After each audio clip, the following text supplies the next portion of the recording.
Hello, good morning, good evening, good afternoon, everybody, wherever you might be. It's my great pleasure to welcome a speaker from Floripa, from Brazil. Our speaker is PAULA Savannah Estácio Moreira. I apologize if I didn't do it quite correctly, but at least I tried. And she has a very long title. I mean, her talk has a very long title. The idea of structure of partial skew groupoid rings with applications to topological dynamics and ultra-graph algebras. So please begin your ultra interesting talk. We are all ears. The Zoom is yours. Take it away. Hello, everyone. So I would like to thank Piotr and all the organizers for this invitation. And so Piotr already said the title of the presentation. And this is a joint work with Daniel Gonçalves from UFSC, Liceu Baggio from UFSC, and Johan Oynert from BTH. Okay. Okay. There are some things in front of my screen. Okay, now it's good. So this presentation is divided in 3 sections. In the first section, we'll show properties, algebraic properties of the partial skew groupoid rings. Then we will see the connections between topological and algebraic properties of actions that are induced by topological partial actions. And in the last section, we will see applications to ultragraphs via Lipid space. Okay, so the first section, the ideal structure of partial skew groupoid rings. So we begin with this definition that a partial action of a groupoid on a set X is a family of pairs xg alpha g, where xg is a subset of X, alpha g is a bijection for every element G in the groupoid, and xg is contained in X range of G for every element in the groupoid. Alpha E is the identity of xe, where E is an element in the unit space. Alpha H minus 1 of this intersection is contained in xgh minus 1 for the composable pairs, and this equality holds for every element in this set. And the action will be global if alpha h equals alpha g8 for the composable elements, and it happens if and only if xg is equal to x range g for every element. Okay. Sorry, may I have a question about the definition of global action? So for the global action, this composition law is without any restriction. But we have xg could be some subset of X, not necessarily full X. Yeah. So there's not an action in the usual sense. But it's an action of a groupoid. Yeah. Yes, because in this case, we will have the X. Are you seeing the mouse in the screen or no? Mm-hmm. Yes. So xg will be equal to X range G in this first condition, right? So here, for instance, I'm asking, as Piotr said, because usually the action of a groupoid consists of a map from the units of the groupoid to this X. So I suppose this xg somehow must be related to this map from. Oh, sorry, I couldn't. Exactly my conclusion, because you didn't define what it means. X labeled by something which is in the set of units of the groupoid. So I understand that you somehow partition your space X by elements of a groupoid itself. Fair enough, right? So you know what happens when you have a group. But you never said what you mean by X with the label which is not in the groupoids, but in the units of it. Okay. No, but we would identify the units in the groupoid with the identity. Okay, like categories. Sorry, Okay. I didn't say that in the beginning. So as So- I was saying before, since Sorry, but- xg. Oh, sorry. Yeah, but if these elements G are meant to be identities of this groupoid, what do you mean by composition of them? If they are not arrows, arbitrary arrows. Sorry, I couldn't listen the whole question. Sorry. Switch off air conditioning, maybe. Okay. Maybe So my the phone. condition number 4 is about the composition. Sure. If they are only identities, then composition of identities is fairly trivial. So they probably must be related to arrows, arbitrary arrows of this groupoid.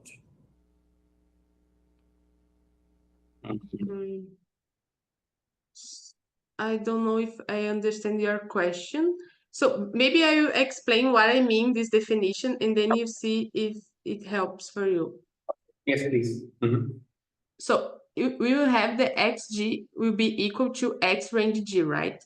So for instance, xh will be equal to x range h, and x g minus 1 will be equal to x source of g, and when it's composable, source of g is equal to Yeah. range of g. Because- So in the global case, here we would have only Yeah. x range of h. Yes, it's not the point. The point is, what is your division of X into subsets? Index of these subsets, maybe it should be the source of G, not G itself. Otherwise, it's.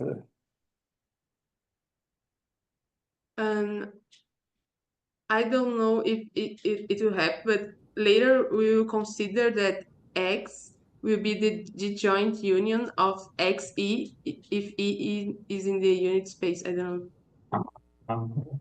Let me ask you a It's- question. Thomas, Yeah. do you mean that, are you asking why the domain of the actions are labeled by elements by arrows? Is that your question? Not by units? So my proposition was to label them by sources of G's. Okay, but I think that's the reason for that is that that's the definition for a partial action of a groupoid. Yes. So Yeah, I understand. I think So I this think could be smaller. I understand. yeah. Domains- so every domains arrow could be smaller. will have. So every arrow will have a particular domain and codomain that, they are not necessarily related with the domain for the identity, the actions in the identity maps, right? So she could have defined it by this using anchor maps or something, but I think it's But that correct. would not be the same. Yeah, I guess that's not the same. Can we go on? Yes, of course. Please go on.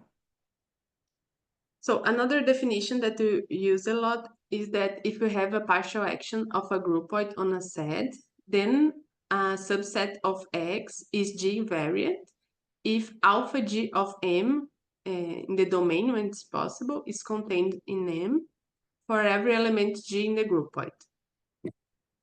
And I will already give the definition of topological partial action for the future, that it means partial action alpha of G on the set X, but if you consider X a topological space, then you ask that XG is an open subset of X, and alpha G is a homeomorphism for every G. Okay. And in the algebraic case, if R is a ring and alpha of the pairs DG alpha G is a partial action, and then we will also ask that D range G will be an ideal of R dg will be an ideal of D range G, and alpha G will be a ring isomorphism, and then it will be a partial action of the groupoid on the ring. Okay. And then we define the partial skew groupoid ring. So it will be the set of all formal sums, AG delta G, where AG is in DG, and the multiplication will be given by when the elements G and H are composable, AG delta G multiplied by BH delta H will be alpha G minus 1 of AG, BH delta G8. Is it okay? Do you have any question about it? Can I continue? No problem. Okay. So let S be a partial skew groupoid ring. So we can give a natural G gradient for S. So we define SG equals DG delta G for every element in the groupoid. And then we have that the partial skew groupoid ring will be equal to the direct sum of SG, and SG will be contained in SG8 for every composable pairs, and it would be 0 otherwise. And if you have an ideal in the partial skew groupoid ring, we'll say that the ideal is graded or G-graded if the ideal is the direct sum of the intersections of the ideal with the dg delta G for every G. For the direct sum, right? Another definition that we will use is that when a ring is S-unital, so this first line is the definition, but in general, we use this characterization that if T is S-unital, for every finite subset F of T, there is an element U in T such that it holds. So we can choose a S-unit for every finite set. And now for this section, we will fix that alpha will be a partial action of the groupoid G on the ring R for every G. This G will be S-unital, and we will ask that R will be the direct sum of GE for every, considering the E in the unit space, G0. So we use this during this section. And we define the map P0 from the partial skew groupoid ring on the ring R that takes a formal sum AG delta G to the sum AE such that E is in the unit space. Now we will show the connection between G-invariant ideals of R and G-graded ideals of the partial skew groupoid ring. So if we have an ideal in the partial skew groupoid ring, we prove that P0 of I will be a G-invariant ideal of R. And also, P0 of I intersection with this direct sum will be a G-invariant ideal of R. And this direct sum, I will call it the principal component of the partial skew groupoid ring in general. That's the name that we use. And we define phi from the ideals of the partial skew groupoid rings to the G-invariant ideals of R by phi of I equals P0 of this intersection. Okay, if we have a G-invariant ideal in the ring, we can define a partial action in the intersection of J with each DG. And we have that if J is a G-invariant ideal of R, then the partial skew groupoid ring given by this action will be a G-graded ideal of the whole partial skew groupoid ring. And if we have I a G-graded ideal of the whole partial skew groupoid ring, then P0 of this intersection of I with the principal component will be equal to P0 of I. And then we consider the map psi from the G-invariant ideals of R to the G-graded ideals of the partial skew groupoid ring. That it takes a G-invariant ideal to that partial skew groupoid ring that we defined before. And we consider phi GR, the restriction of phi, to the G-graded ideals of the partial skew groupoid ring. And takes to the G-invariant ideals. And since we are working with graded ideals, by the other propositions, we will have that phi of GR of I will be equal to P0 of I. And our theorem is that psi is a bijection.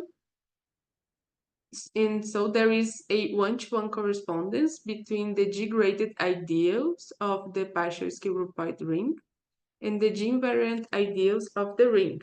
And this result was already known for the group case. And here we have a generalization. And there is another paper that we already generalized for a bigger class of groupoid graded rings. But that's how we prove in this paper. Sorry, could you go back to this previous slide? Sure. Just a very quick comment. If I'm not mistaken, really a few days ago at the Canadian Operator Algebras Symposium, there was a talk, I think, by Matthew Kennedy, where he was again talking about such one-to-one correspondence in the context of sister algebraic cross products. And the result looked very much the same as what you are presenting here from the polls. Oh, nice. So I just cannot resist this comment. I mean, thank you. It's really interesting. Kind of correspondence, there are, of course, some conditions to be satisfied, but again, the main thing was when we have such a natural one-to-one correspondence between ideals in the cross products and ideals which are G-invariant. Okay. Okay, that's just a comment. So now we go to... Jest ogólniejsze. Tak.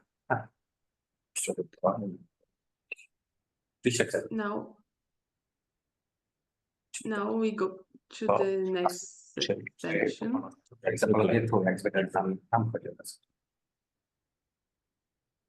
Okay, go ahead. And it's called the residual intersection property. So now for each J, a G-invariant ideal of R, and for every G in G, we define GG bar as the quotient of GG plus I by I, and alpha G bar will take the class of J to the class of alpha G of X, and we prove some properties, and alpha bar will be a partial action of G on the quotient of R by J. Now we define the intersection property and residual intersection property that is already studied in many contexts. But if RG is a partial skew groupoid ring, the partial action alpha has the intersection property. If the intersection of the ideal I with the principal component is non-zero for every non-zero ideal of the partial skew groupoid ring, and alpha has the residual intersection property if alpha bar has the intersection property for every J invariant ideal as we defined before. And then we have that alpha has the residual intersection property if and only if every ideal of the partial skew groupoid ring is G-graded. And now, since every ideal of the partial skew groupoid ring will be graded in this context, we will have a one-to-one correspondence between all the ideals of the partial skew groupoid ring and all the G-invariant ideals of the ring. And this result, I guess, 1 and 3, is really similar to a result in a paper of Thierry Giordani, in the context of actions of C-star algebras, of groups on C-star algebras. Okay, another property that we have So we recall what is a maximal commutative subring. So if a subring S of R is maximal commutative, if the centralizer of S in R is equal to S. And then in the case that R is commutative, we prove that the principal component is maximal commutative in the partial skew groupoid ring, if and only if alpha has the intersection property. And this proposition was proved in some context already. And there are ways to get this proof from other papers when we wrote it. And then as a corollary, we had that if R is commutative, then alpha bar has the intersection property if and only if the principal component bar is a maximal commutative subring of RJG. Okay. And then we conclude that every ideal of the skew is G-graded if and only if alpha has the residual intersection property, if and only if this principal component bar is maximal commutative for every J. Okay, and now I think we will go to some algebraic applications. So we have some definitions. RG will be a partial skew groupoid ring. We say that R is G prime if there are no non-zero G invariant ideals I and J of R such that IJ equals 0. And it's G simple if the only G invariant ideals of R are 0 and R. The partial skew groupoid ring is graded prime if there are no non-zero graded ideals I of J such that IJ equals 0. And it's graded simple if the only graded ideals of the partial skew groupoid rings are 0 and the whole ring. Okay. And then we prove that R is G prime if and only if the partial skew groupoid ring is graded simple. R is G prime. G simple, I said it wrong. R is G prime if and only if the partial skew groupoid ring is graded prime. And then we have this theorem that the partial skew groupoid ring is prime, implies that R is G prime. And if R has the intersection property, then R is G prime if and only if the partial skew groupoid ring is prime. And R is G simple and alpha has the intersection property if and only if the partial skew groupoid ring is simple. And here you see that this part of primeness is not, we don't have an equivalence yet, but I will show that in another paper we have it. And in here we can use that other theorem and replace the intersection property by saying that principal component is maximal commutative.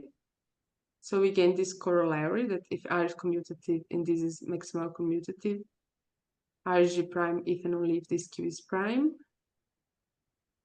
And here we have a similar result for simplicity. Okay. Now, this theorem is not from this paper, it's from another paper. And then we show that the partial skew groupoid ring is prime, is equivalent to A is G prime, and there is an element in the unit space such that AE is non-zero, and the partial skew group ring of the isotropy group is prime. So this is an equivalence. So, and also the G primeness we can replace by graded primeness of the partial skew groupoid ring. Okay. Now we go to the topological section.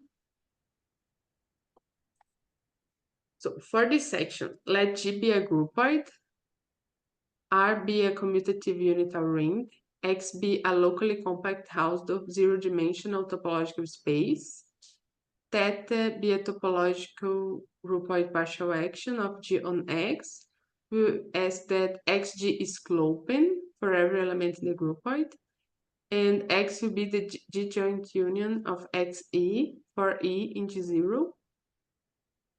And we will consider LCX as the commutative R algebra of all locally constant functions from X to R with compact support and addition and multiplication defined pointwise.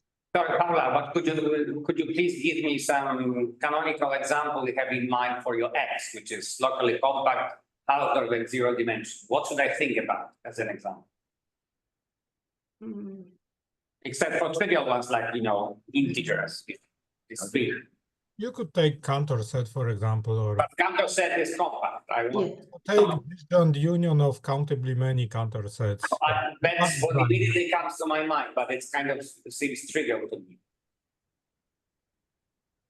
Is there something more interesting, something natural? Because I know, I mean, of course, I was reasoning before I asked my question. This is exactly an example that came to my mind, the countable union of Cantor sets, of course. But that's somehow artificial. Can you give me an actual example of something uncompact, locally compact in 0 dimension?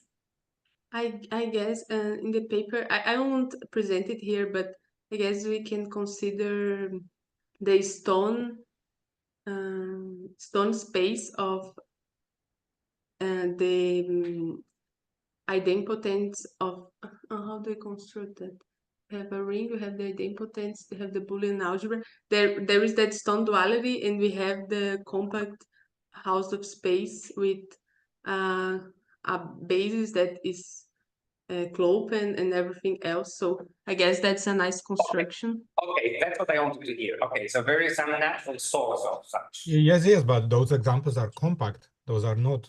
Yes. They are more than locally compact. They are compact, in fact. Yes. So But okay, you can take an arbitrary family of compact spaces and then take disjoint union. So you do not you are not forced to use the same space. You can take any countable or even uncountable of arbitrary cardinality family of compact spaces and then take the disjoint union.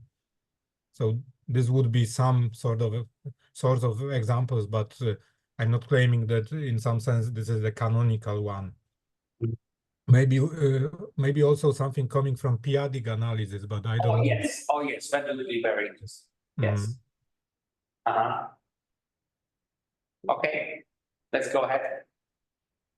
Okay, now we will start to define the algebraic partial action induced by the topological partial action. So for each g, we consider this g as the function in LCX such that support of f is contained in xg.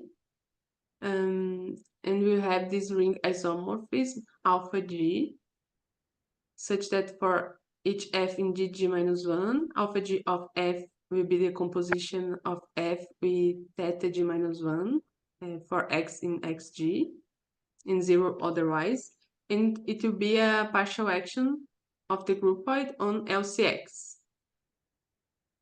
And since x will be the disjoint union of xe for in the unit space, we will have that LCX will be the direct sum of GE as we needed in the beginning of the presentation.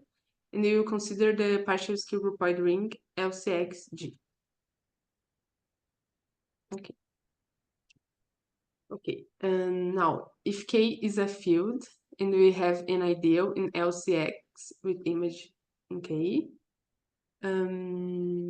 we can define J as JF as the elements of LCX that vanishes in F, where F is a closed subset of F, X, that are the elements in X such that Fx equals 0 for every element in J. So it's the intersections of the kernels of the elements of J. And also we could represent J as U, I of U, as the elements of LCX such that support of these elements is contained in U. And it will be an open set and also we can say that U is the union of the support of the elements of J. Okay. And now we will show connections between the topological and the algebraic action. So the first thing, we know that there are one-to-one correspondences between the set of G-invariant ideals of LCX and these sets. So the set of open G-invariant subsets of X, given by the restriction of J that we said before, the set of closed G-invariant subsets of X, given, sorry, I and J, I said it wrong, given by the restriction of J, and the set of G-graded ideals of the partial skew groupoid rings, given by phi GR that we mentioned before. So here we have some interesting correspondence.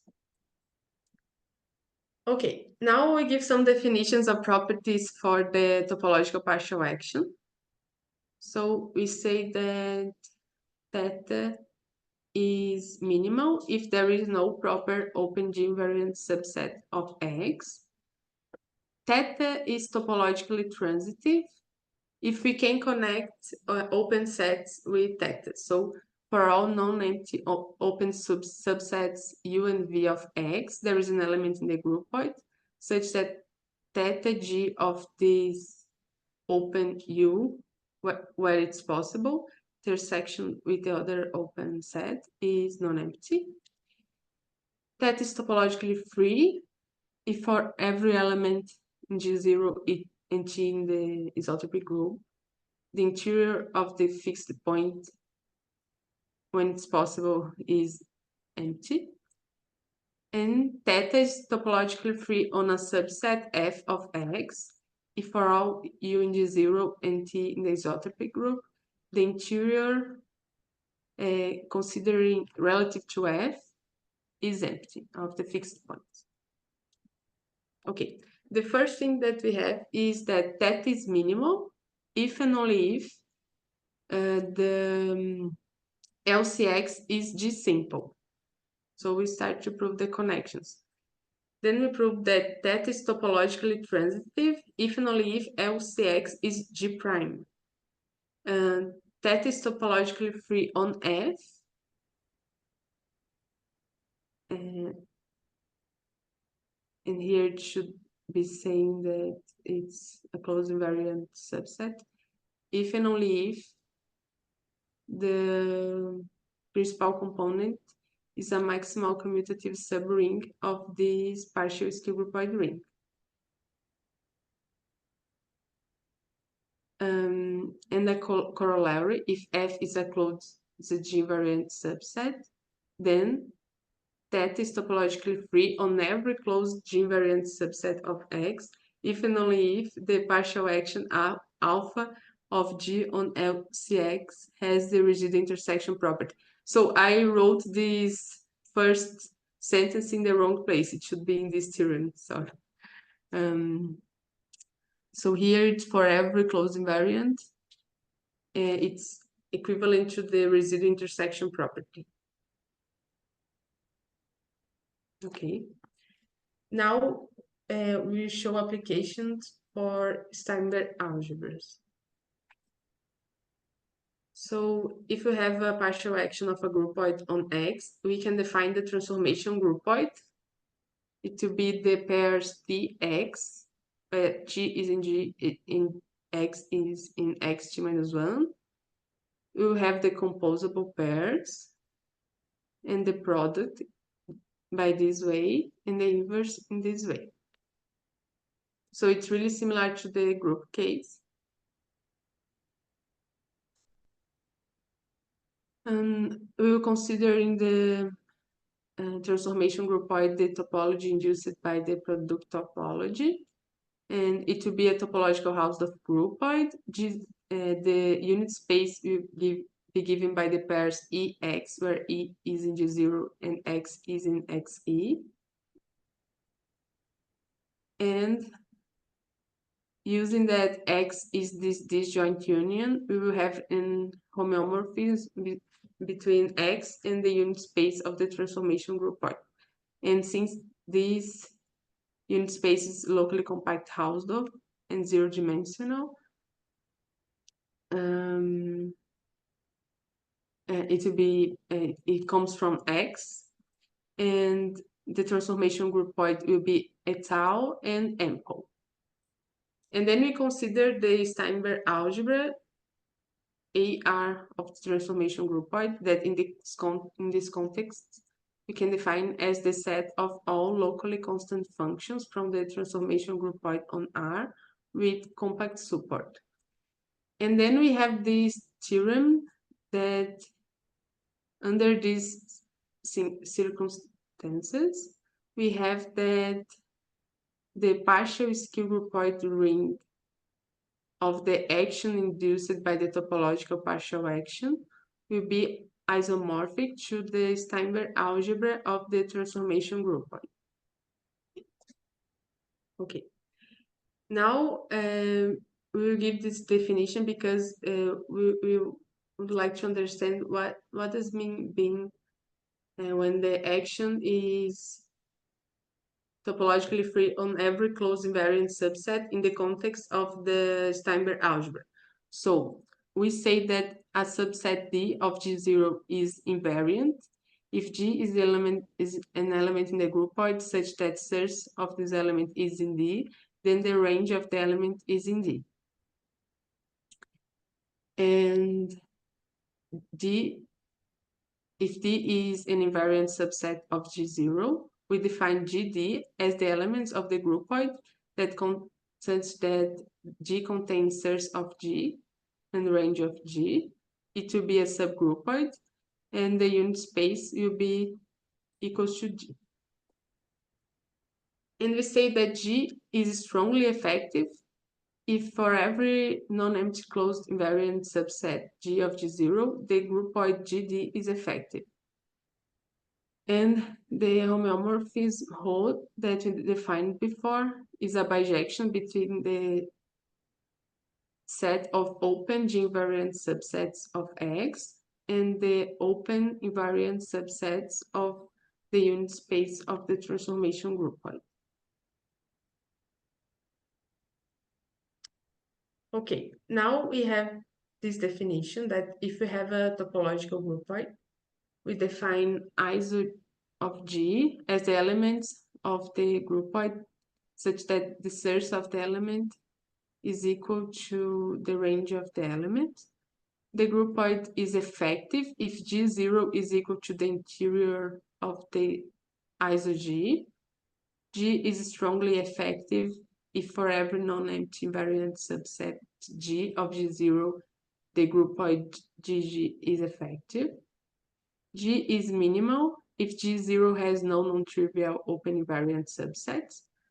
And G is topologically transitive if source -1 of U intersection range -1 of V is non-empty for every pair of non-empty open subsets of G0. Sorry, may I have a question? Oh, sure. In the point D of your definition about topologically transitive, you are assuming that G is étal. Yes. So what would be wrong with topological transitivity if it's not étal? What could go wrong? I don't remember the answer right now. I know that I got this definition of a paper, but now I don't know this answer in this moment. I could try to understand it later. I don't know if I need it in the proof that I did. I guess I didn't, but I'd have to think about it later. Okay, thank you. Okay, so we proved that that is minimal if and only if the transformation groupoid is minimal. That is topologically transitive if and only if the transformation groupoid is topologically transitive.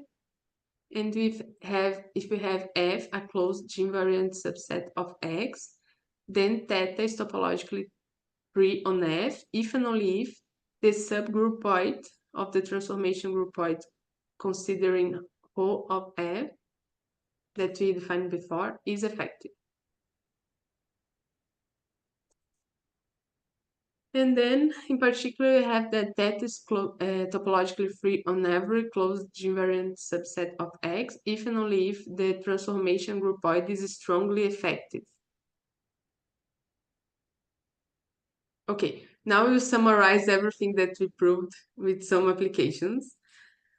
So here we have topological freeness on G-invariant subsets, maximal commutative, residual intersection property, every ideal of the partial skew is G-graded, and the transformation groupoid is strongly effective.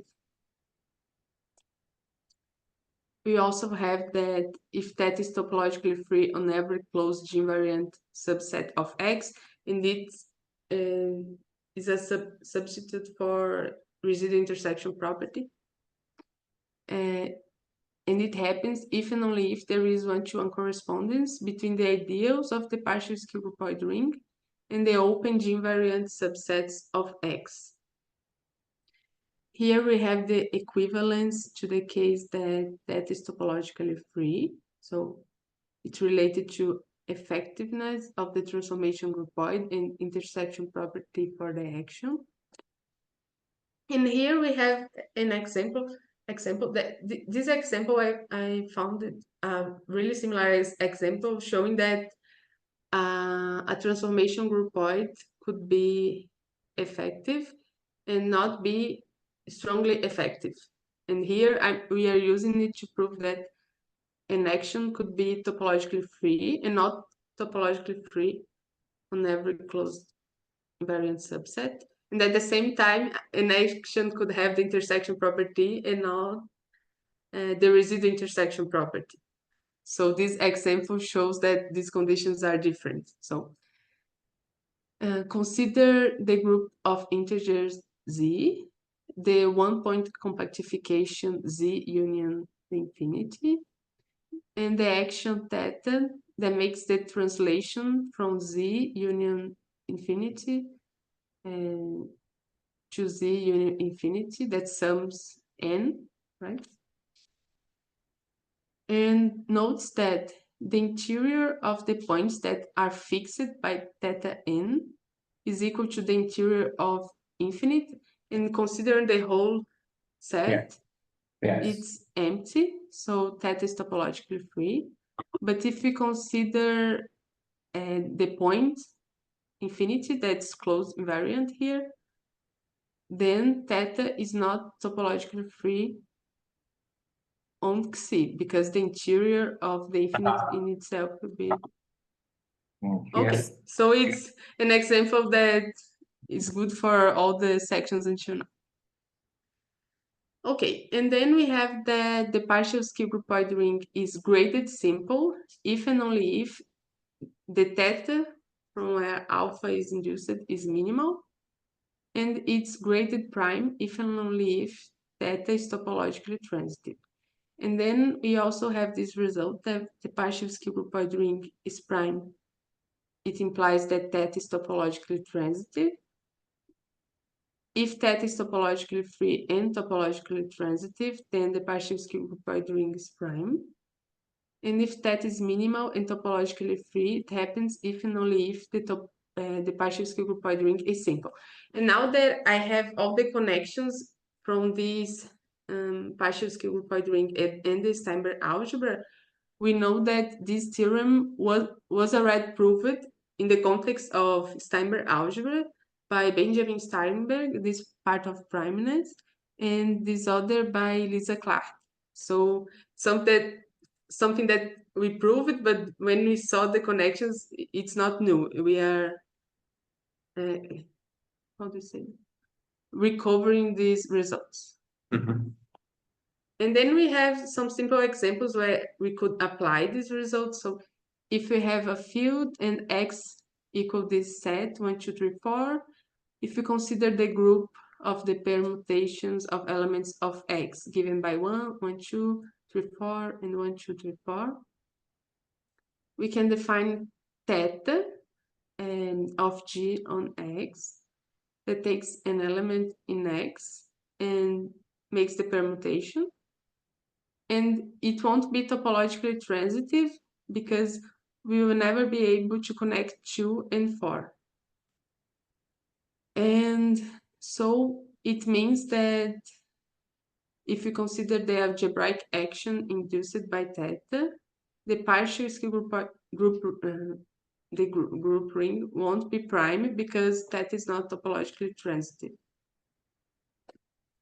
And here we have a similar example. We consider x equals 1, 2, 3, and the permutations 1, 1, 2, 3. Sorry, Paula, I suggest that you slow down a little bit because you have used only half of your time and like 3/4 of your slides. And you are flashing your slides way too fast. I cannot finish reading one slide before you jump to another one. So I suggest you slow down a little bit because you have time. I mean, you have used half of your time and you used 3/4 of your slides. So there is no need to do it so fast. Sorry, I guess I feel I don't have time, so I'm running a little bit, but I guess I have enough time. Okay. Do you want me to come back to this slide? Yeah, I mean, the example, I just couldn't finish reading it, the previous one. Yeah, here, okay. So one thing, of course, you take X with discrete topology, right? Yes. And when I have discrete topology, what is the meaning of this topologically free, topologically transitive? The meaning is that I can connect the open set. So I would have to connect all the elements of X. So instead of all, and just have all subsets, right? Yes. In this case, yes. It's a simple example, only to see that it's simple to apply these theorems. So another, for example, if I have discrete topology, is topological freeness the same as freeness? yes, I think so, yes. Okay. So such comments. Yes, you can think like transitiveness here, like without the topology. Yes, you can think that you can connect. You can make such comments when you present such examples. Yes. And here, if you consider K a field and X equals 1, 2, 3, and the group of the permutations of X given by 1, 1, 2, 3, and 1, 3, 2, and we define theta from this group on X that takes an element and makes the permutation again. And in this case, it will be topologically transitive because I'll be able to connect every element in X. And it will be topologically free because only this permutation 1 will fix points, right? And then, since we have these two conditions, the partial skew groupoid ring will be prime. Okay. Now it begins, the application. May I slow you down a little bit asking a question? So your both examples are about discrete, in fact, finite sets. Exactly. So it's not But even on finite sets, you can have non-trivial topology. Yes. It would be interesting, even in the case of small finite sets, but non-discrete to topology. see the phenomena Yes. when your argument, your theorem is useful to say something which is not as obvious as something coming from simply transitivity, freeness in the usual sense. Yeah, exactly. Yes. Thomas, I think that the general assumption was that X was Hausdorff. So if you have finite Hausdorff space, there is only one topology. Yes. It was a starting assumption. Yeah, finite and Hausdorff is just discrete, right? Yeah. Yes. Yes. Yeah, so it would be nice to see really a topological example, not just discrete. Even with Alexandrov topology. Yes. Okay. So you don't get any topological example where topology is non-discrete. No, right now, no. Okay. For these theorems. But now we'll show applications to ultragraphs via labeled spaces. Okay. For this section, you need to make some literature review. So I would have to give some definitions and cite some terms from other papers. So I will explain how it works. So for labeled spaces, there is this paper from Gilles, where there's a definition of labeled spaces and many properties, and there is a theorem that's really important for us. So my goal will be, I will give some definitions and we'll be able to read the theorem that we will use it. And there is another paper that's written by Gilles too, where they define a topological partial action, consider this labeled space, that we will use this topological partial action. And there is this another paper where they present ultragraphs via labeled space, and also they describe how all this theorem works in the ultragraph case. And there is this other paper where we have the motivation for our research, because here they study when this topological partial action is topologically free. And our purpose will be to describe when it's topologically free on every closed invariant subset. Okay, so now it will be a little bit technical, but I will say, oh, these points are important, but it will be difficult seeing everything. So a labeled graph consists of a graph E, E0, E1, range and surge, and a surjective labeling map L from E1 to A, where A is an alphabet.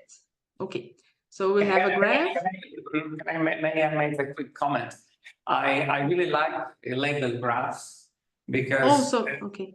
Yeah, because we used it in our combinatorial theorem. It simply turned out that in our purely combinatorial result concerning counting casts of a given length in graphs with certain assumptions, directed graphs with certain assumptions, it was a very, very convenient trick devised by Kivasitu that you used a labeled graph, but our labeling was not by a set. Our labeling was by a semi-ring.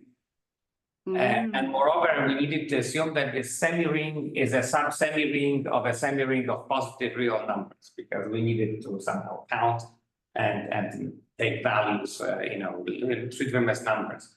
But it was very, very useful, and then we can easily recover the usual graph as a graph labeled by the semi-ring of natural numbers. And then simply the label would be the number of edges.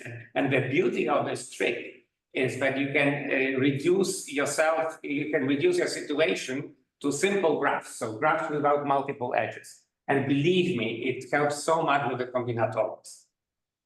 To consider simple graphs instead of graphs with some multiple edges. And then you can say, okay, just take a labeled graph, consider labels instead of multiplicities. And then as long, but we needed it to be a semi-ring. A set would not do at all. Just a comment, but I love label graphs. Okay. So, and then if we have alpha, and here it could be a finite labeled path or the empty word, and A, an element in the power set of the vertices. We define the relative range of alpha with respect to A, and it's denoted by range of A of alpha. And by definition, it's the range of lambda, where lambda is a finite path. The label of lambda is equal to alpha, and the surge of lambda. What's the difference between this epsilon star and L star? Epsilon. Okay, the epsilon we consider the graph. Yes. So we are considering the paths in the graph. Yes. Okay. And when we write L star, we are considering the labeled path by the L. Okay, I've got it. Thank you. Yes. There are some tricks. I didn't define everything because I guess it would be too long, but we have like L we have some case. In this star case, we consider the empty words, for instance. And in this other case, no, where we don't have the star here. Okay. But so it's the range of the path in the graph, considering that the label of this path is alpha and the source of this path is in A. So that's the definition of the relative range. Should this L star would be rather something like a finite string of these symbols from A? Not the path in the graph itself, but only the finite string where it is important in what order we take those symbols from the set A. Well, I believe that L star should be just the usual path, but now with every edge having a label. Yes. Okay, but L of lambda No. be alpha. So somehow this should land in the set A for each edge from this path. And if you take your path, No. you have a finite tuple of these symbols, yes, something like that. So lambda is some path, so a finite collection of edges, and then you apply L, which goes into this set of symbols A. So for each edge, sorry, you associate every symbol, yes, and you take this n number of symbol if your path has length n. So this is how I understand it. But so L star is a language spanned by the alphabet. oh, exactly, the language. Okay, but here you make an extension because you define L only on edges. Yes. And here you jump to paths. Yes, you should extend it. Yes. Yes, I'm extended. I'm not saying all the details. Because I thought I wouldn't have enough time, but I'm extending L to the paths, and then we have the labeled paths. Okay, so that's the definition. And here we have also the definition of range of the empty word. It will be A. And the range of alpha will be denoted by range of alpha. Sorry, okay. I'm asking so many questions because I'm interested in it. Okay. So now I really would like a formal definition of this L star, because as Adam was saying, in fact, if you take what is not clear to me, for instance, is whether L star has to be the image of L. So I take E star, okay, I take E star and apply L, appropriately extended. I agree, this is a standard abuse of notation. And this is how we define L star, or can I have an arbitrary sequence of labels which are not related to any paths in the real graph? That's what's bothering. So I would say exactly the definition. So let's say I have En of the finite paths, right? So I define Ln as the label of these paths of size n. Okay, and now I define L. Can you write what you say? Can you write this? Oh, I don't have the pen here. Okay. But this symbol here, L more or equal to 1, let's say like that, it will be the union of Ln. The union of the finite labeled paths, right? Yeah, that part is clear. Okay, maybe I'll write. And now, if I write the star, I'm including the empty word. Yeah, but my problem is not the star. That's completely standard. Let me write. I'm writing with a mouse, so it's a little bit hazy. Okay. But would it correct me if I'm wrong, but is my understanding correct that for you Ln, all right, and then we know, if I know what Ln is, I know what is L star. Works. Can I think about it as this map L, extend it appropriately, but applied to En? Yes, exactly. Okay, so that was exactly my question. Okay, so that is correct. Preserving composition or transforming. Of course, preserving composition, right? So that's how I should think about that. Concatenation of letters in the alphabet. Yes. Okay, so now I'm happy. But it's You should have said. And also maybe it is important to remember limits. this map is surjective, so this Well, is now by we are definition, it's explaining. Yes, exactly. Otherwise, you won't get the whole all possible symbols. Yes. Yeah, but it doesn't have to be all possible. If this map L here is not subjective, then you'll just don't get some labels as part of your paths. Is That's it- completely possible. Of course, it would be stupid because this is just an fixed non-empty set. So if you don't use that part of the non-empty set, you might throw trash it, right? I mean, so that's not a big deal if it's subjective or not. You can assume without the loss of generality that it's subjective. Yes, but usual convention in this context of I don't know when people speaks about those alphabets and words, all possible words, is that it should be a subset of the union of these ANs usually. And here we are taking, okay, for this example, if you have surjective map, it is irrelevant whether you take exactly the image of this map or maybe this whole codomain of this extended map. Okay, I think the question, Adam, is not the length. The question is if there is any additional structure. So because PAULA is not assuming any additional structure, I don't see subjectivity as an issue. We assume that we have a semi, and of course, then I might need to have more elements to close my subset into a semi, right? So that everything like addition, multiplication is well defined. But if you have no extra structure, I see no problem here. Piotr, so you are saying that in your context, your set A was already a semigroup, yes? It's a semi-ring, in fact. Semi-ring, okay. Yeah. Since usually those all possible strings of symbols forms a semigroup, but with this operation of concatenation. So it is not like you are performing this operation in every entry. No, you are just putting one word and then another, and you are gluing those words together. So Yeah, but Adam, the point is not to naively transform. I mean, naively transport whatever structure you have already in the graph into your coefficients. I mean, the whole idea that coefficients enrich your graph. So you are looking into additional structure in this coefficient so that your graph is enriched. If you just transport this as a jet, it's useless because you gain no information. Yeah, exactly. Okay. Okay. So maybe I will continue. Yeah. So now I will write some definitions of conditions that are asked in our theorem that is for our interest. We want to use a theorem of that paper, so I will write some definitions that they use in this theorem.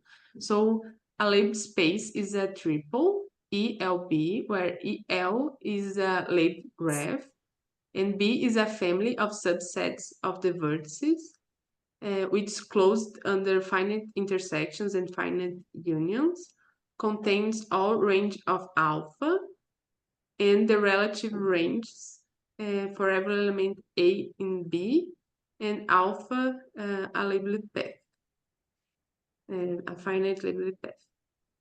So this B will be, we call it the accommodating family, and it's important for us. So when next we'll define a labeled path associated to a ultragraph. So we need to define the graph, the label, and also this accommodating family. And a labeled space is weakly left resolving if the relative range of alpha with respect to the intersection is equal to the intersection of the relative range of alpha with respect to A and with respect to B. And another condition that is asked that the labeled space is normal, and it means that B is closed under relative complements. And what do you mean by relative complements? Like A minus B for elements A and B in B. Difference. The difference. Okay, difference. Okay. Okay. Yes. Yes. Okay. Thank you. So if we have finite path, we define B alpha by B intersection with the power set of range of alpha. In the case that we have a normal Lie space, B alpha is a Boolean algebra for every alpha in L star. And now there is a theorem in this paper where they prove that there is an inverse same group S with 0 element associated to the normal Lie space, and it has the lattice of idempotence given by S equals alpha, A alpha, where alpha is a finite path, and A is in B alpha, union 0, and here, so the set of all tight filters in E of S will be denoted by T, and it's also called the tight spectrum. Sorry, Paula, but do you seriously expect us to know what is proposition 3.4 in the reference 4? Sorry? Do you seriously expect us to know what you mean by proposition 3.4 in reference 4? Oh, actually, I included here if someone wanted to see it later. Yeah, Because it would be a little bit impossible for me to present all the details from the 3 or 4 papers, so I'm only saying the key points. but somehow, I don't know, I mean, I would appreciate a hint of what this proposition is instead of a number, which is completely useless for us. Okay, sorry. No. Okay, but I guess that now But sorry. the continuation of this sentence explains this. Okay, the Whatever it motivation. is. We will use There the is an tight spectrum. Yes, it's 0.11. Yes, why bother to- The tight spectrum of the E of S of this inverse same group will be our topological space. So this is the motivation of this slide. So another definition that will be I have a important. question. I have a question about two pieces of this page. So first of all, if you have B alpha, which is a Boolean algebra, Okay. and if you have this tight spectrum, they are both they lead to topological spaces, like stone spectrum for this Boolean algebra, and probably this tight spectrum is a topological space with topology induced by this family of these filters, tight filters. Isn't so? So could you repeat the last sentence? So this tight spectrum is a topological space. Yes. Okay. So in the case of the normal labeled space, the alpha is a Boolean algebra, and this Boolean algebra also leads to a space, the stone spectrum. Okay. I Okay. can't do it really well. If you have a Boolean algebra, then you can consider its own spectrum. Yes. It's a topological space. One topological. Yes. Another topological space, which is not indicated here, is a tight spectrum. Yes. Okay, so now we are in the context of zero-dimensional topological space associated with your normal labeled space. Okay, Yes. it would be interesting to be explained relations between these spaces and the original space of I guess there is some topology. It will be answered maybe in the next in this slide. I don't maybe this is the theorem that would be helpful. So we need another definition that's the complete family for alpha. So if you consider alpha in L in this set here, consider the finite paths, the empty word, also the the paths with infinite size, but such that the starts of these paths is also a labeled path. So if I have an infinite path, and I take only n first elements of this path, it has to be also a labeled path. So this condition is important. I guess in the first paper it's not there, and then they say in another paper. So if you have this alpha, and Fn is a family. What's the difference, Paula, between this L less or equal than infinity bar and without bar? What's the difference between this space barred and unbarred? So if we remove the bar, we are considering also all the infinite, the infinite size paths, let's say. But if we use the bar, we are considering also the infinite paths, but such that the beginning of the path is a labeled graph. There is an path in the graph such that the label is the beginning of the word, let's say. So that's very counterintuitive. By putting the bar, we're restricting yourself, not enlarging. Right? Yes. Right. That's quite counter. Maybe underlined would be more appropriate. But it's notational problem. Yeah, that's notation, but it's confusing. Okay. Okay. Thank you. I guess I said it correctly. Okay. And then for this family, Fn will be a filter in B alpha 1 alpha n, if you consider this beginning of the word. And F0 is a filter for B that we defined before, or F0 is the empty set.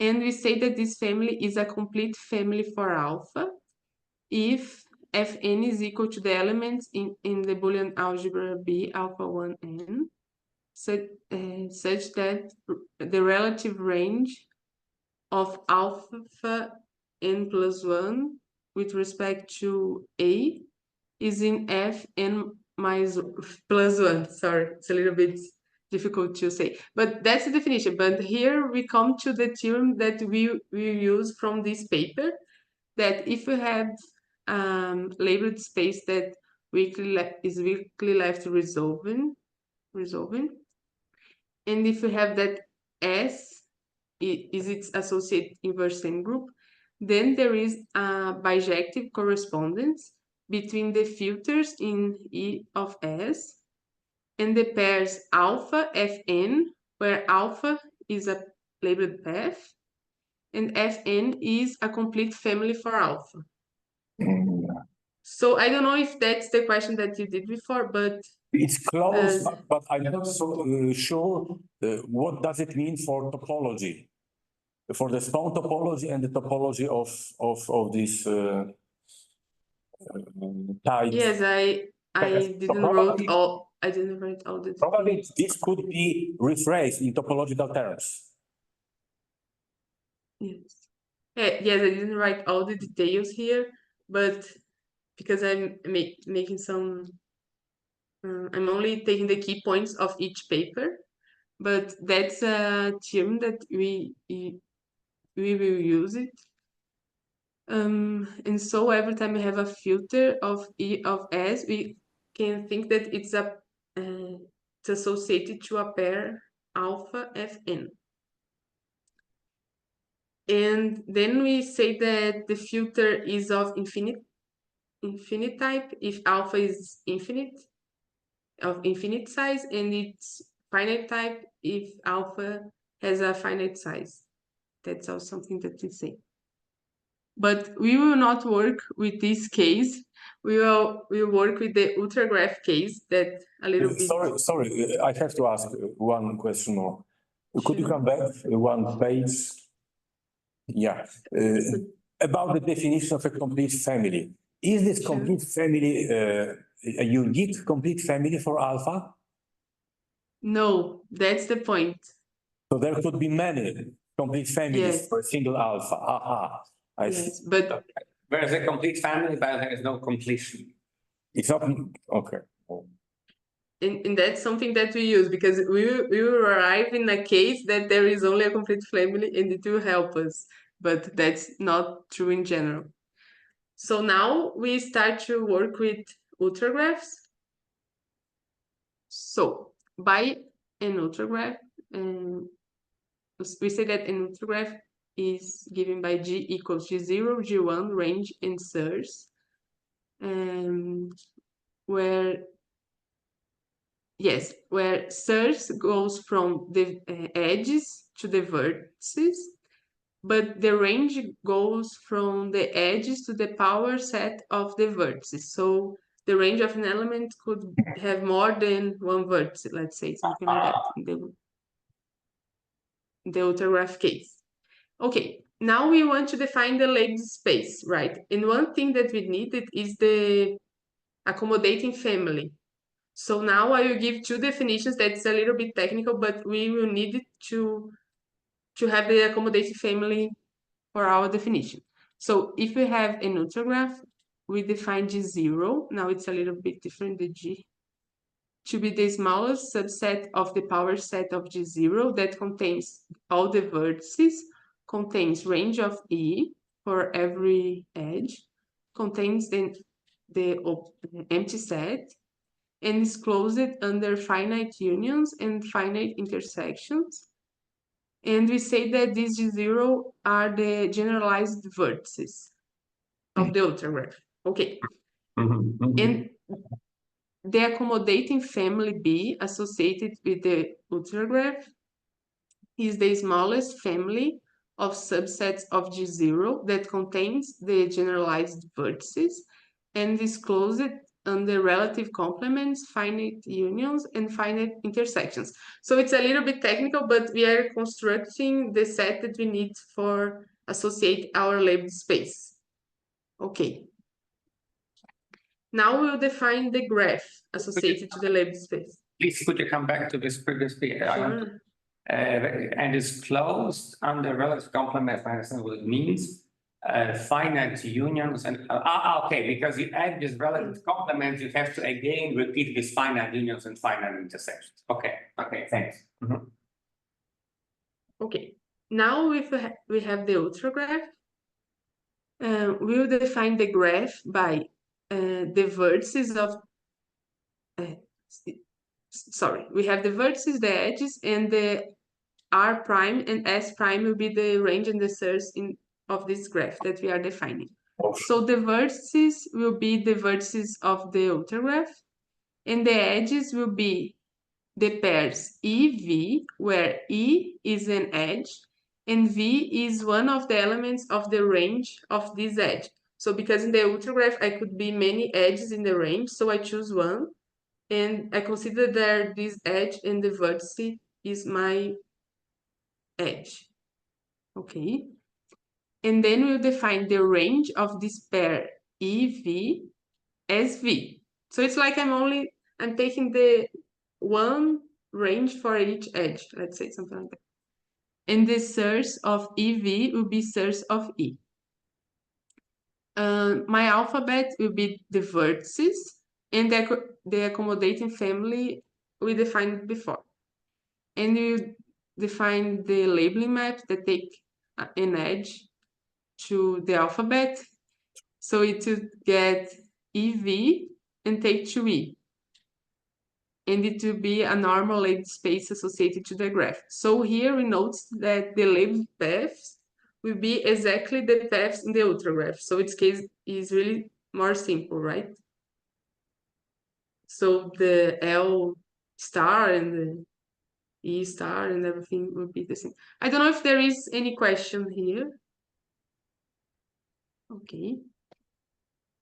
Okay, in this paper that I mentioned before about ultragraphs, they characterized the complete families in this context, right? And they characterize both for finite case and infinite case of the size of the path.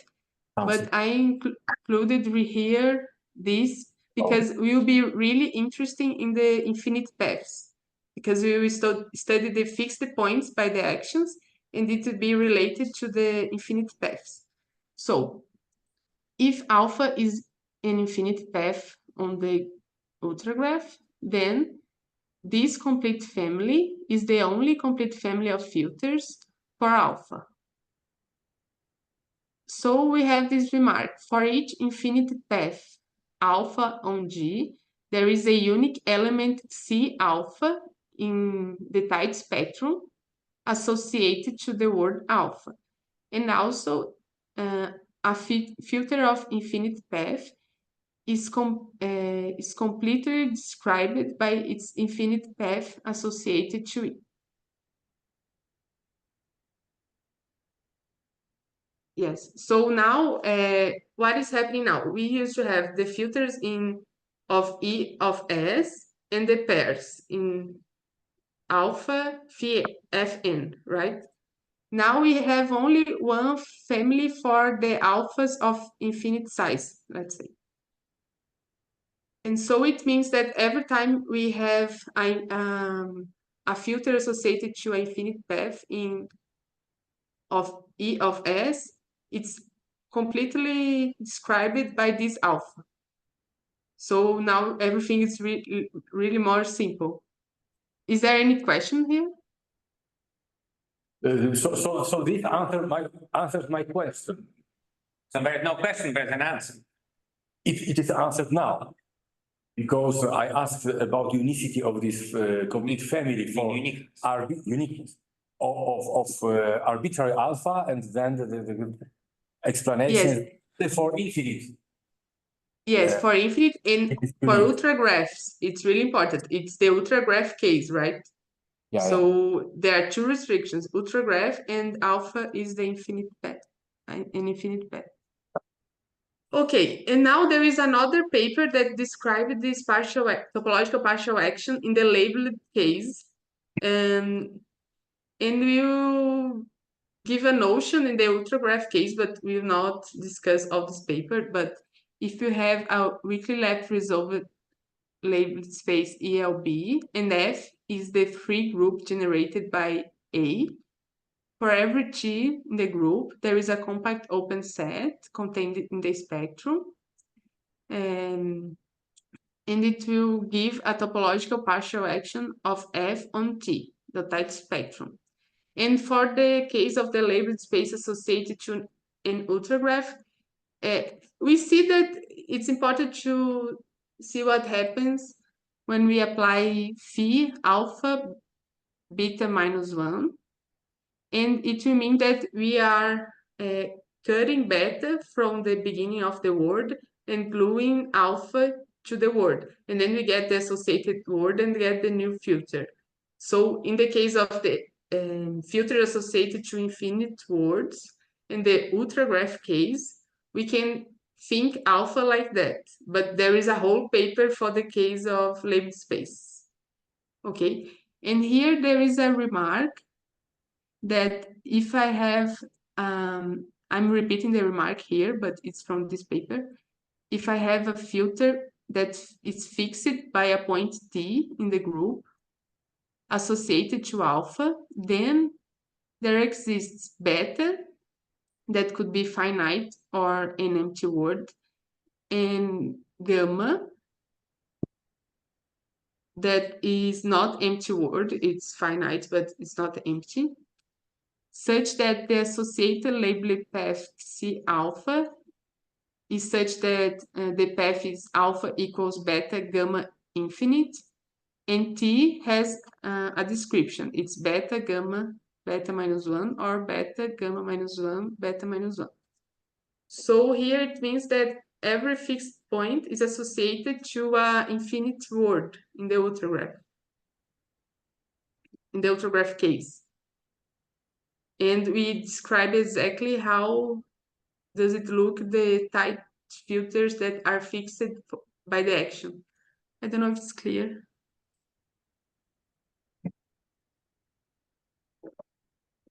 There are really many things that I'm not saying here because of the time, but is it okay?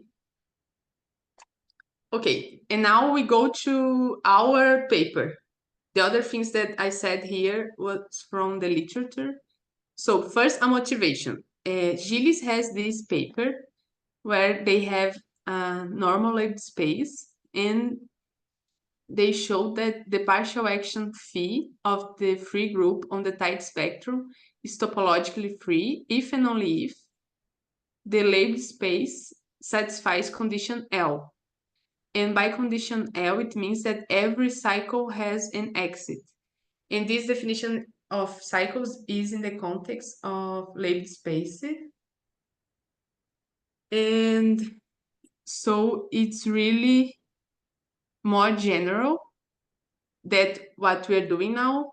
We really would like to make this theorem for the labeled space case, but we are proving our theorem only for the ultragraph case, so it's still an open question. Generalize this for labeled space. Okay, now some definitions. We will work with condition K. So by a finite path in the ultragraph, and let alpha be a finite path in the ultragraph, we say that alpha is a loop if source of alpha is contained in range of alpha, and it's based in an element of the generalized vertices if source of alpha is in this element.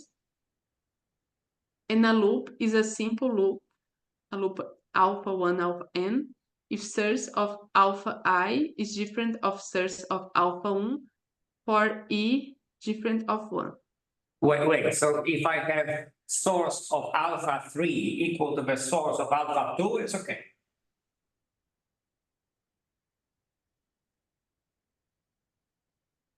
Yes. Yes. By definition, it seems, yeah. But it's a bit strange definition of simplicity. Yes. No, it's in accordance with the definition of a simple curve in analysis. So it's a simple curve is a curve which doesn't come to the beginning, for instance. Yeah, but okay, so let me draw it. I have my, and I'm doing not an alpha graph, just the usual graph. I understand that it's a special case, right? You are excluding some. Yeah, fine, but I can do the following, yeah? And now I can wind around 1 million times. Okay. And then I come back. And for you, this is a simple loop. According to the definition, this is a simple loop. But you are doing two. Where is the beginning? Where is the? No, it's not. It's not. Well, here's the beginning, right? It's not. Where, I can. Okay, here's the beginning. Right. Source of alpha 1 is equal to the source of alpha. No, it's not. Million. No, it's not a target source. No. It's about sources only. Yeah. Okay. It's only about sources. Okay. So this is something according to this definition. This is a simple loop. I will never call this simple loop. Yes, me too. Okay. So we define that the ultragraph satisfies condition K. Wait. So let's settle it. So do you really want such loops, or where is the typo you said? Is it simple or That's not the simple? definition that I used. I don't know if there is something. In the math that you are doing, do you really allow such examples as simple loops, or you do not allow it and you just mistyped the definition? Yes, I think so. But I guess that since I'm using for every vertex, I guess I.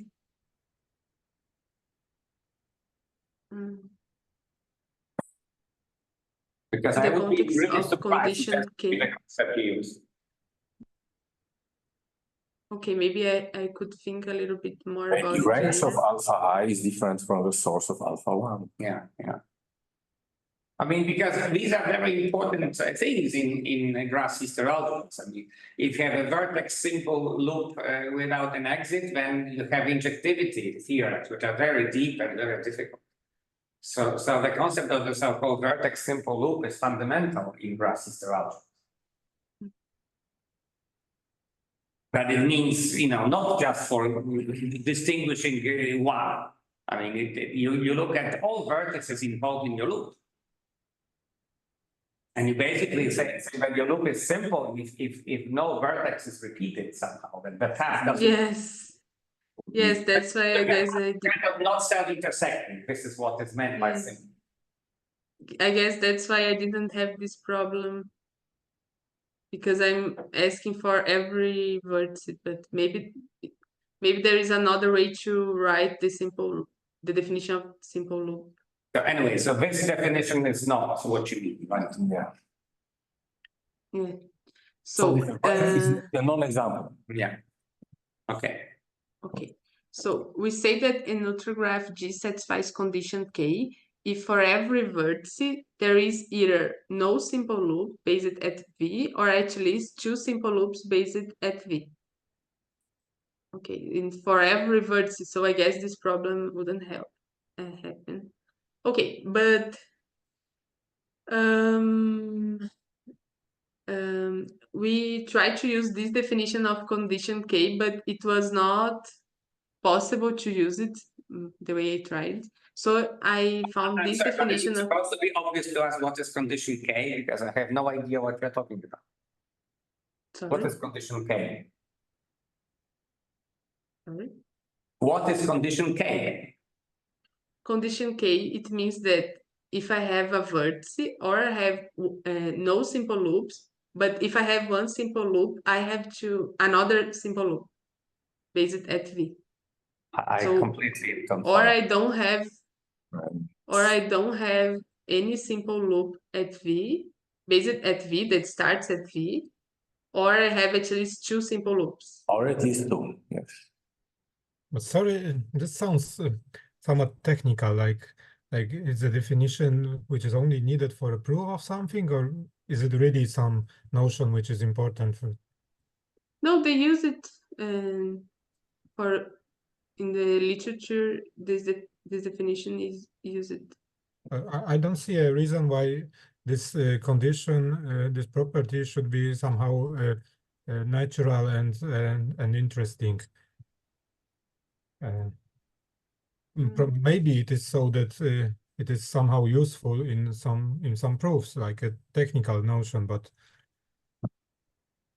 I mean, you have in group theory property T, stuff like this. So things like this happen in mathematics, but I haven't. And you didn't write this definition of condition K. No, it's not in your slides. It is like It did, where? here. Oh, I'm so sorry. I thought it was a theorem. Oh, I'm so. Oh, please forgive me. Oh, no. What happened? Yeah. You write definition. Sorry, and I thought it was a theorem, and then. Okay, now I understand your question. But I didn't read this definition thing. No. But Piotr, I understood your question as my question, whether it is something which should be conceptually clear, what does it mean, or more like a technical notion used for some purposes of some proofs. No, Yeah, but I don't know. I was completely confused. My apologies. However, as Anna mentioned, for instance, why on earth do you call it condition K, not condition sigma? Okay, maybe Why? can I continue or no? What's the condition? Why is it K, not L, not N?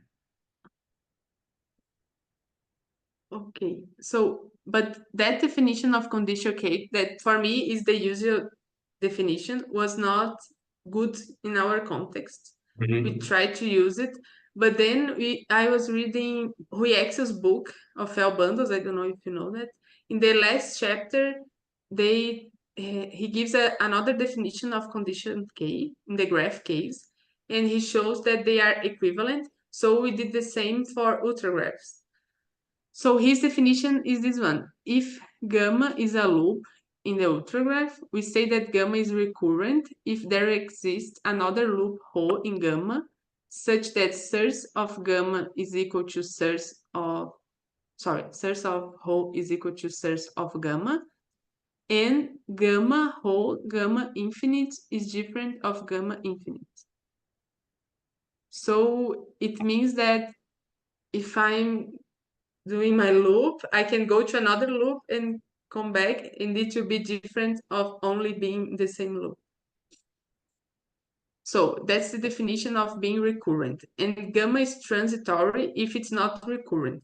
And Rui proved there that it's equivalent to condition K.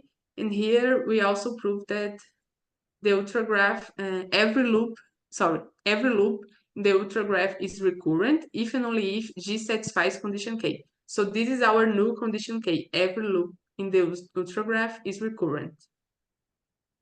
Okay. Okay, I'm trying to understand this recurrent. Could you still go back? I know you're after your time, but this is interesting. No problem. Okay, gamma, I have a loop gamma, and gamma is just, okay, finite path with, which closes on itself. Okay, recurrent, there exists another loop, which has the same beginning. And oops.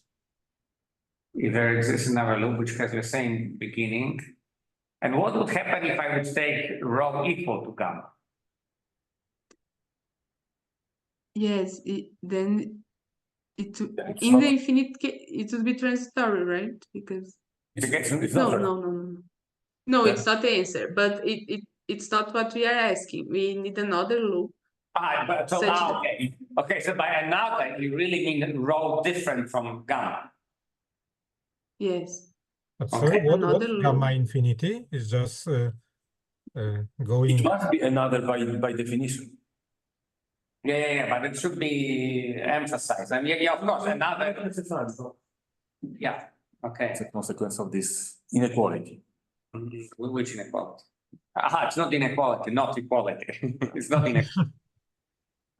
Okay. So- Okay, so now our new definition of condition K is every loop is recurrent. Okay, now we go back. We start to describe the fixed point. So we know how a fixed point, the characterization of a fixed point of that action, and it's associated to alpha, an infinite word. Then we prove that C alpha, the filter associated to alpha, is an isolated point of the orbit of C alpha if and only if gamma is a transitory loop, so not recurrent. And so, as a corollary, C alpha is not, considering that C is fixed by the action, C alpha is not an isolated point in the orbit if and only if gamma is a recurrent loop. So we have this, gamma is a recurrent loop implies that Xi alpha is not an isolated point in the orbit of Xi alpha. Okay. And then we prove that the topological partial action phi of F on the tight spectrum is topologically free on every closed F invariant subset of T, if and only if for every element in the group, and Xi fixed by T, Xi is not an isolated point in the orbit. So it's a little bit tricky. Okay. And then we prove that phi is topologically free on every closed F invariant subset of the tight spectrum, if and only if every loop in the ultragraph is recurrent. So we used these characterizations of isolated points to prove that. Okay, and it means the condition K.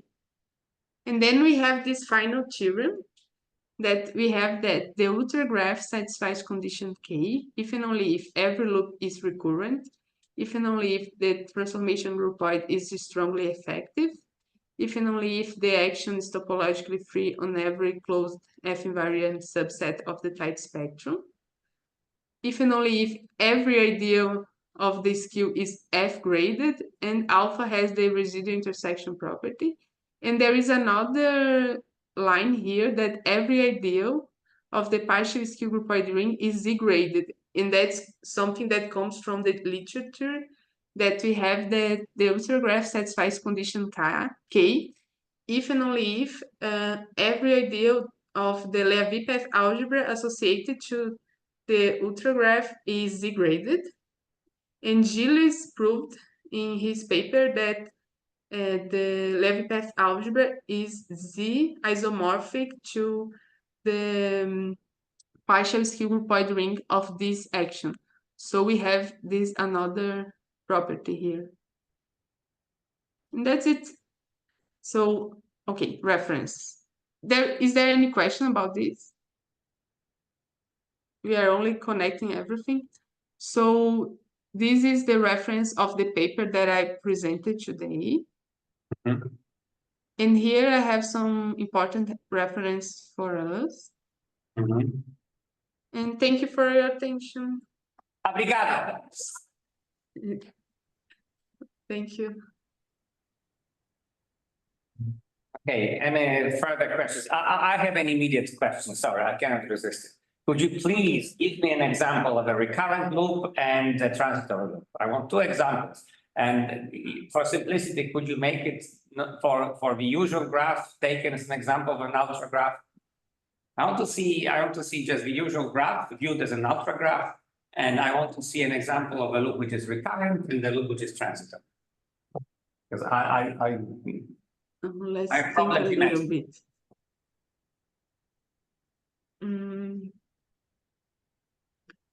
There's another.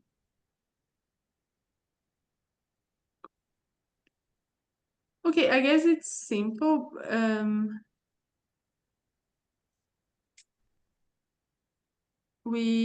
If we can only think, we fix a vertex and then we have a loop, right? And we define another loop. So if we consider that gamma is only this first loop, so we come here and then we go to the other loop. It would be different if you stay only in one loop, or you are in this loop to go to another and go back. It would be different. So it would be a recurrent loop, right? Okay, so but without the picture, I'm sorry, these are just words. So imagine, okay, if I take, say, the Hawaiian earring with just two loops. It was Because first we have to fix a graph. Without fixing a graph, it is enough. Yes. okay, so that's my graph, just for Kuntz's O2 famous sister algebra. And now it's also a famous Levi algebra. So now in this case, can you tell me what loop would be recurrent and what loop would be transitory? I guess that both would be recurrent, right? Yeah, I guess that both, yeah, exactly, because if I take my E as a loop, then obviously this is recurrent because there is another loop, F, and it is not true that gamma infinity is equal to this, right? So, okay, so I cooked myself an example of a recurrent loop. And now, how about Transitory. Transitory, I take the simple graph like this, and then everything is transitory. Yes. Okay, okay, But you are using two different graphs. of course, But yes. The real example should. Exactly, Tomek is right. So if I take such a stupid graph, I mean, it's not a stupid graph, it's actually a very important graph. If I take a graph like this, can you here show me a loop which is transitive? Transitory. Transitory, sorry. Transitory. A transistor loop.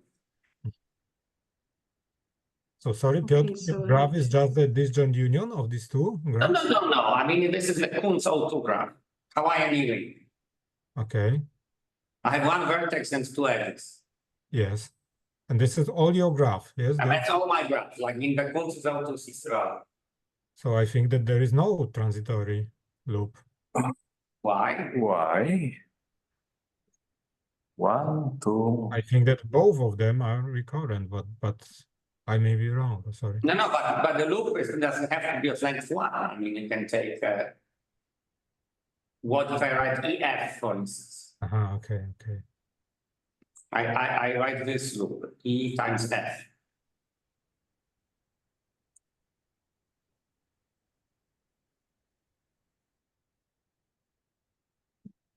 Yeah, I guess it also would be recurrent. Yes. Yeah, Then as a row, you can take FE. yeah, or FE, yes, Yeah. it's a single one, and it F is enough. because any power of this would contain them both, and you'd have a certain hiccup here if you would put just one head. Maybe this theorem, which allows you to give another definition of this K property would be relevant. So I think that this K property was defined precisely in this way to in order to satisfy this theorem. At every Yes. vertex, you have either zero. Yes. loop, Okay, Zero okay, or at okay. least two Yeah, loops. I have this right, loops. yes. Okay, so satisfy condition K for every vertex.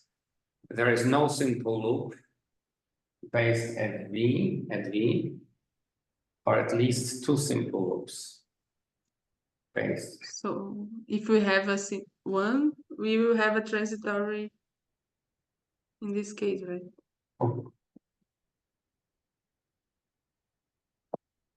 A transitory loop. Okay, every loop is recurrent in G set condition K.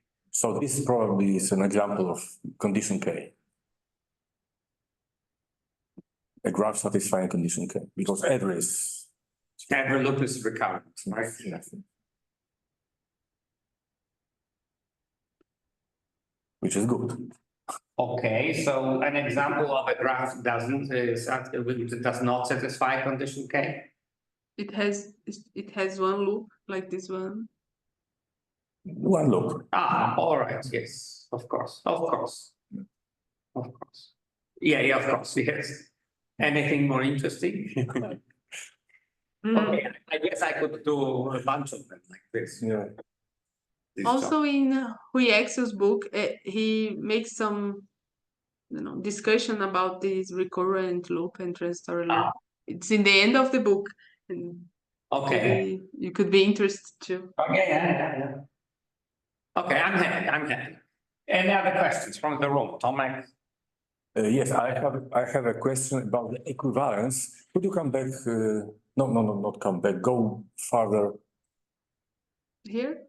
No, this was a theorem with equivalence of many assumptions. The last slide. The last slide. Oh, yes, this one. Yeah. So 3 and 4. Okay. So you have this Z graded and F graded. Yes. So why these two are equivalent? So 3 we prove it during the paper, right? Because the F graded is our group from the action.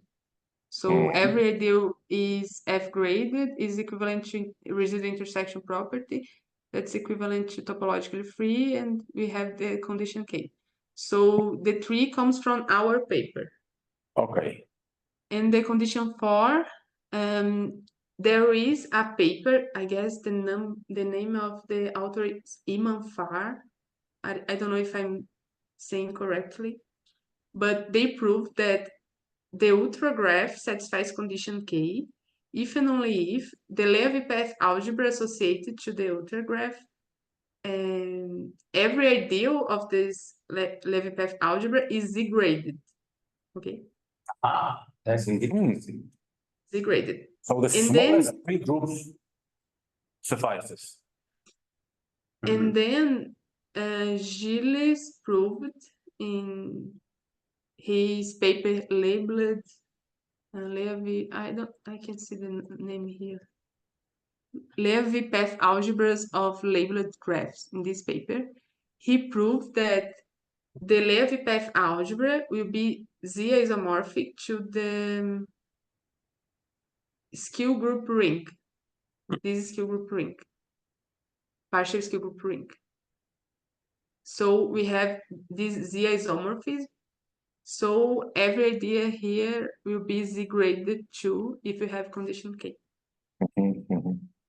So it's not our theorem. It comes from the literature and everything that we are making connections here.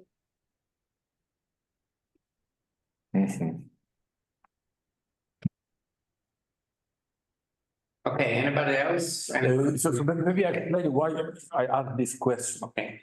Because if you have other kinds of graphs like this, what was the case? What was the name of this? Kawaii? No. When instead of Z you have Labeled. not labeled graphs. I cannot give you one. Higher hand graphs? Higher rank graphs. Yes. So is this a case of higher rank graphs also covered by these results or not? Very good question, yes. Oh, I don't know what you mean by the Because the definition. equivalence between 3 and 4 suggests that whatever grading you mean, Mhm. these ideals, all these ideals must be graded. What proved here is only for ultragraphs and It was only for ultragraphs. yes, because here we are really using this characterization that we showed here, so that there is this only complete family for the. So here we are really proving only the ultragraph case, and as I said before, that our original plan was making this proposition more general, proving for labeled spaces. But condition K for labeled space, we couldn't deal with it, and we don't have this unicity for the complete family, so we don't know how to prove it yet. But Yes, something that. Yeah, so this means that my question was actually about the relationship between higher rank graphs and labeled graphs. Yes, but And we only were able to prove clear. for ultragraphs. Mhm. So that's an open question. If Piotr wants to prove and you, something you could try with Gilles. Gilles knows a lot about labeled spaces. Yeah, but I think that you know, these higher rank graphs, these are completely different animals, and one has to do everything from scratch. Of course, you can try to do ultra higher rank graph, okay, but it's relatively clear what you should do then. It's going to these higher rank graphs means that you also introduce colors to your edges, okay? And that your grading is not by Z or N, but to some power of N. Yeah. And higher rank. But this free group is free group of some fixed number of generators. Yeah. It's a general free group. But it's like a generalization in a different dimension, okay? And I'm not sure because okay, if you start from Z, you can speak about, instead of Z graded, you can speak about Z to the power N graded, which means also free abelian group. If you speak about, and 3 is for arbitrary free groups. So it's like 4 could be generalized to the abelian case, and 3 could be, it's already general for this respect of having this grading graded with respect to a free group, arbitrary free group. of course, I might be wrong, but I somehow find it difficult to imagine that you would find labeling in such a way that it would reconstruct the higher rank. Okay, so you take a graph and you label it, or ultragraph, whatever, you label it, and then it becomes a higher rank graph. I cannot imagine. At least not offhand. I find it. It strikes me as unlikely as Paul Barnett. Okay. So I insist that this is a higher rank generalization in a different dimension. However, what is, you know, I know it's just naive and trivial, but what is very tempting would be to think what possibly could be quantum ultragraphs. That's for me more interesting, because there is a lot of interest in quantum graphs, and this somehow restricts of what kind of directed graphs you take. Okay, you do not generalize all directed graphs, but you say simple graphs and stuff like this. There are some assumptions. Also, people consider finite graphs. Okay. But then basically your adjacency matrix becomes operator valued instead of number valued. And somehow I think that if you would like to combine different generalizations, I would rather go into quantum ultragraphs than higher rank ultragraphs. That's my gut feeling. Yeah. It's quite broad. So actually, now I can ask you a technical question which is well defined. I mean, when you have say the usual directed graph, you can take it finite, row finite, whatever, to make it simple, even finite, if you will. What we have this concept of adjacency matrix. In fact, historically, when you go back to Kunz and Trigger, first you had the matrices, and then people realized that if you want to be more general, you should speak graphs instead of matrices. So what would be an adjacency matrix, if this concept makes sense, for an algebra?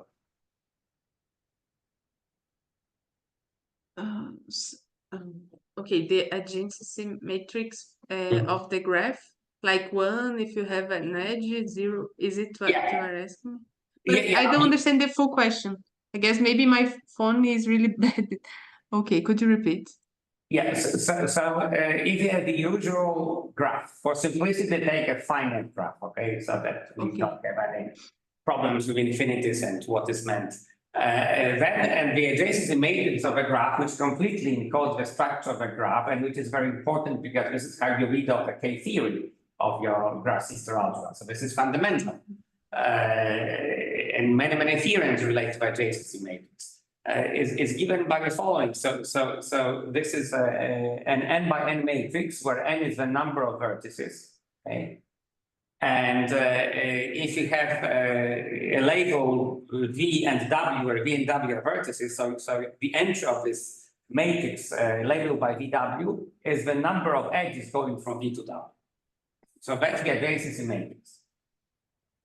And now I'm wondering if you can define an adjacency matrix, an equivalent, it wouldn't be a matrix probably anymore, for an ultragraph. Okay. Yes. Because this concept is very crucial. It's crucial for K-theory, and it's also crucial for quantum graphs, because the way you do quantum graphs is that you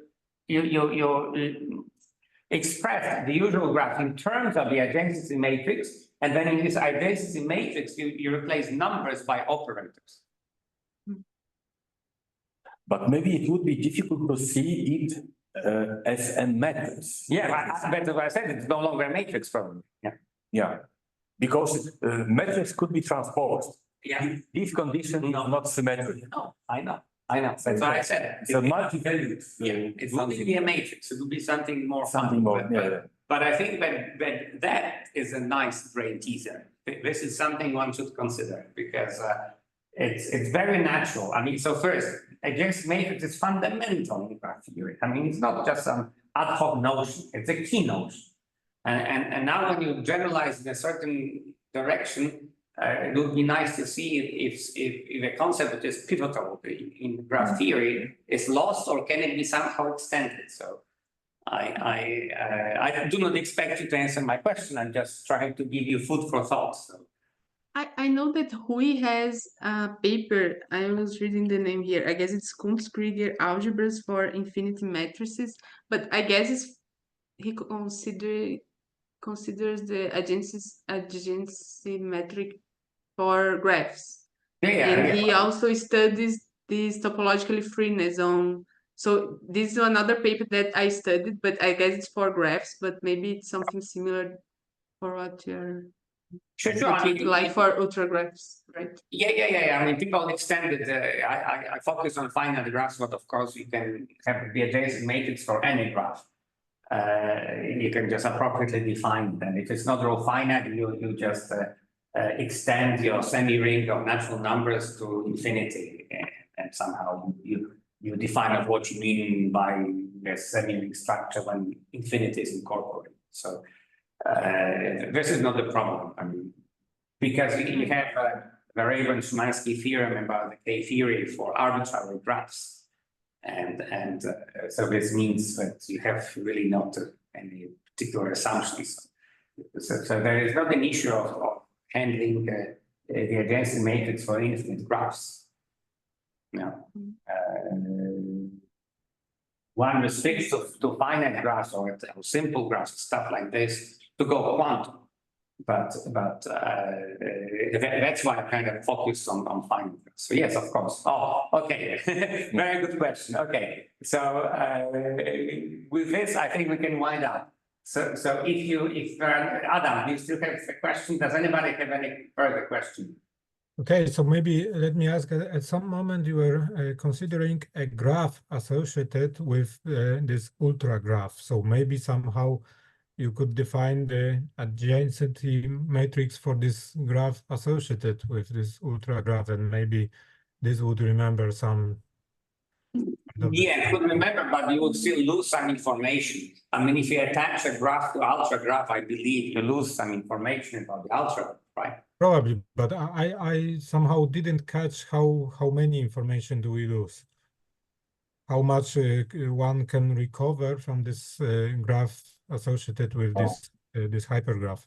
Because I think about it as a symbol that should a differential operator. Yes, it captures the crucial information about the operator, but it loses some information. But maybe graph is not the most important thing in this business. It's like in sister algebras, so you can have many presentations of the same algebra. True that. Yes. And then we have quite a bit of transformation in these presentations, changing nothing about the sister algebra. So maybe here this what could be an analog of the sister algebra here? Oh, that's a fundamental question, of course. What's the sister algebra or Levi path algebra of an ultra? This is a good question.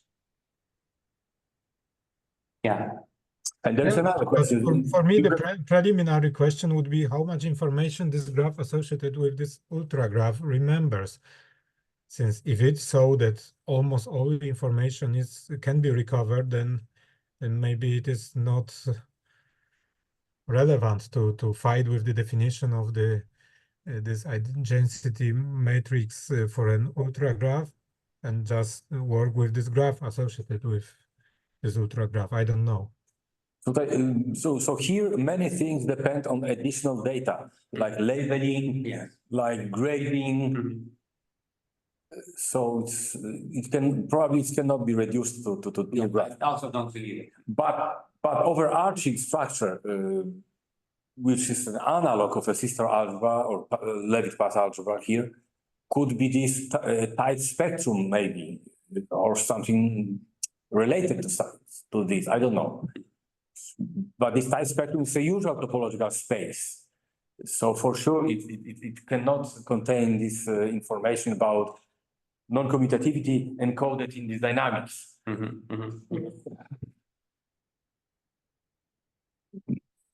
Yeah, but definitely it would be nice to see here what is a presentation of this labeled space. And next question could be how different label spaces lead to the same this something. Okay. Okay, I think it's time to wind it up. So this is the last boarding call. Any other questions? Because the boarding gate will close in 5 seconds. Okay. If there are no other questions, let us obrigado the speaker again. Thank you, Pat. Thank you. Thank you for the invitation. Okay, let me stop recording.